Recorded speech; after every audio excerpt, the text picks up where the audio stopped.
Hello বন্ধুরা, চলে আসলাম রবিবারের রান্নাবান্না নিয়ে। তা আজকের রান্না কি করেছি সেটা দেখাবো। আর সকালবেলা আজকে কিন্তু লুচি করিনি, লুচির বদলে করেছি চাউমিন। তা চাউমিন একটু বেশি হয়েছে, সেটা তোমাদের দেখাতে সুবিধা হলো যে চাউমিন করেছি টিফিনে। তা এবার রান্না আসি, কি রান্না করেছি দেখো।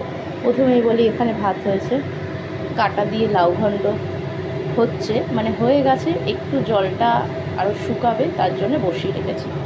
এখানে কাটার ঝাল হয়েছে, আমার মেয়ের জন্য তৈরি করেছি।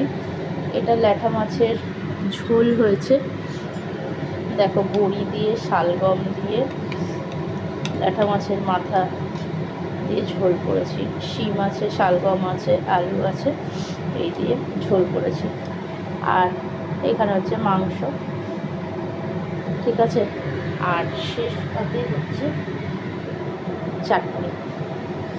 তা আজকের রান্না তোমাদের কেমন লাগলো সেটা কিন্তু কমেন্টে অতি অবশ্যই জানিও, ঠিক আছে। আর আমাকে কিন্তু লাইক কমেন্ট শেয়ার করতে একদমই ভুলো না। আর আমার চ্যানেলটাকে সাবস্ক্রাইব করে দিও, ঠিক আছে বন্ধুরা। টাটা।